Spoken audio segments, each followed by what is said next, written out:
Hi, how are you? It's been so long. What are you studying again? I'm getting a master's degree in development studies at ISS. ISS students, are you tired of getting this reaction from everyone you talk to? Keep watching. We will show you how to talk to your clueless friends and family about some of the things you're learning and will learn here at ISS. Hey, long time no see. What have you been up to? Hey, I haven't seen you in a while. I'm working on my thesis now. Are you working on economics? Yes, still related to it, but I'm working on degrowth theory. Degrowth? What is degrowth? Is it like no growth? Yes, you can see it like that, but this is challenging our economic assumption. Economic growth is not everything, and instead of focusing on GDP only, there are a lot of ways to measure our well-being, and we should also take social and ecological awareness into our behavior. You're not turning into one of those tree huggers, are you? No. Are you suggesting we should go live in nature? Like, we could make business out of it, like resorts in forests. That way the locals can gain money, and that stimulates the local economy. No, it's not like that. But have you thought that we can live in simpler way and decreasing our consumption? And we have to find our happiness without shopping or getting loan for shopping. Hey, I'm a banker. I give people loans, that's my job. Yes, I'm so sorry, but as long as they can pay the interest right. But I don't want to judge you. Have you ever thought that this lifestyle also degrading our nature? It causes a lot of trouble, ecological issues, and also inequalities.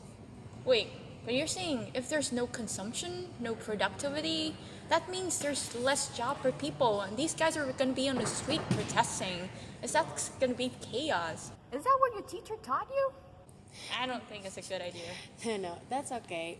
No, I don't think that reducing our consumption will be reducing our well-being. And I think we have to find happiness through other means, like sharing, caring, simple way, and also commons. Okay. I'll start thinking more about nature now. Just let me know if you need loan or credit. No, pues estoy súper rayada porque tengo un concierto en el Marriott y me toca vestirme súper elegante y ellos esperan que me vista súper femenina, ¿sabes? Uf, sí, me imagino. Eso me hace pensar en un concepto que aprendimos hace poquito. No sé cómo decirlo en español. Se llama body politics. Body politics. Suena interesante. Como de las luchas y esfuerzos en los que la gente reclama el control sobre sus propios cuerpos y experiencias, pero no el cuerpo solamente en un sentido biológico, sino también el cuerpo en términos culturales y sociales. ¡Wash! Sí, entonces, por ejemplo, puede estar relacionado con la lucha por el derecho al aborto, o también puede estar relacionado, por ejemplo, con la libre construcción de tu identidad. Entonces, por ejemplo, como mi decisión de cortarme el pelo y tener el pelo cortico sin seguir las normas dominantes de la cultura colombiana en la que esperan que las mujeres tengan el pelo largo. Pero, ¿de dónde vienen todas esas ideas? Esas ideas vienen de diferentes teorías feministas de los 90s en las que buscaban hacer visible la diferencia entre el discurso dominante sobre las mujeres y la experiencia que tienen las mujeres y la relación con sus cuerpos. ¿Te acuerdas del capítulo de Grey's Anatomy cuando Bailey le da un infarto al corazón? Sí, que los médicos le dicen que ella no tiene los síntomas, pero ella dice que pues todas las mujeres tenemos síntomas diferentes. Wow, no me imaginé que eso pudiera pasar en la vida real. Pero, ¿y por qué mi rabia con el Marriott te hizo pensar en eso? Porque en Body Politics el cuerpo se entiende como un lugar de acción política y lo estaba relacionando con el hecho de que tú eres cantante y ellos esperan que tú seas súper femenina y no sé qué, pero en realidad sería un espacio increíble para tú reclamar el control sobre tu cuerpo, ¿sí me entiendes? Hello guys. Hey, Hello. How are you? good? I'm very happy. I have joined this feminist movement. Look at my t-shirts. Wow. What are you fighting for? We are committed to help every woman because every woman suffers and every woman deserves to be free.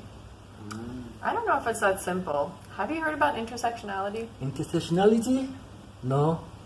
The idea of intersectionality started between 1960s and 1970s as a criticism of the dominant feminist discourses that made invisible Okay. the particularities of the experiences of oppression of black women. Okay.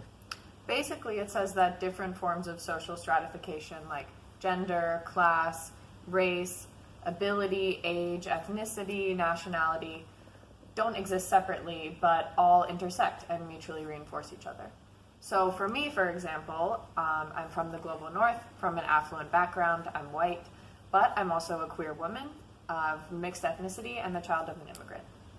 So you mean one can be oppressed in a situation and another can be to have a privilege? Yeah, it's true. Yes, for example, for me, I can be privileged in an academic context because I'm male. I'm being treated as a special person because I'm from a political family. But at the same time, I'm being discriminated because I'm from global south. I'm from a rural background. I'm a Muslim. I'm an immigrant, and at the same time, I'm from Pashtun ethnicity. So it puts me into a difficult situation and being discriminated in the global north. Well, I think I understand, but it's very complicated. So how do you know who is most oppressed?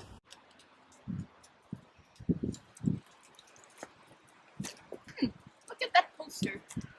I don't understand young people these days. They come up with so many terms to explain the same thing. What do you mean, Grandma?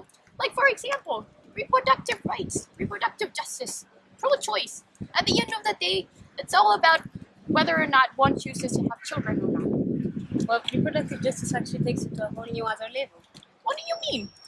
Well, reproductive rights is basically about the right of the woman to choose whether or not to have a child, right? But then reproductive justice is skeptic about the using of the term choose because it gives the illusion that all women have equal ability to make the same choice when it comes to their reproductive rights. What do you mean by equal ability to make the same choice? Well, we agree that women are vulnerable when it comes to the violation of their reproductive rights, right? There are other intersecting identities such as race, gender, nationality, sexuality, and so on, which would make them more vulnerable.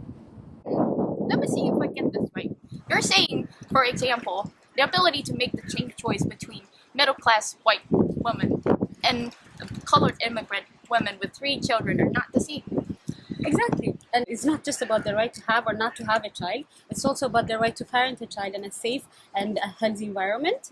Reproductive justice goes beyond, tries to attempt to go beyond the debates of the political and legal debates and tries to incorporate the social, economic, and health factors that have impact on the reproductive choices and decision-making ability of a woman. Interesting. In my day, we don't have this kind of thing. So, what did you learn in that school? Anything interesting? Yes, yesterday we had a lecture on Epistemologies of the South. South, like Spain, Italy, that kind of places? South of Europe? No, not Europe, Dad. Epistemologies of the South is a counter-epistemology to the dualizing tendencies of modern European thought. It was developed primarily by Latin American scholars. I never heard of any Latin American scholar. I mean, I don't want to be rude, but you should spend less time reading those and more time reading universal philosophers like Kant, Marx, something like that. That's the whole point, Dad.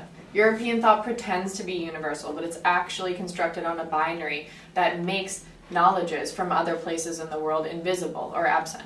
But Europe gave us liberty, democracy. Those are universal values, right? Well, the thing is, these values only count if there are some people that are defined as non-human or subhuman and thus unworthy of rights. This dehumanization, based on drawing lines and epistemicide, allows for the actual violent exploitation of brown, black, indigenous, female and non-binary, non-heterosexual, and poor bodies. In other words, Europeans created these categories so they could use people as expendable fuel in the capitalist machine. But what's the solution? Epistemologies of the South proposes to revalorize these vernacular and place-based knowledges. Knowledge produced in the global South, and that doesn't deal in things like hierarchies or binaries, and that recognizes that humans are part of nature and not apart from it, and also incorporates non-capitalist economies. I see your point. Now I have some readings to do.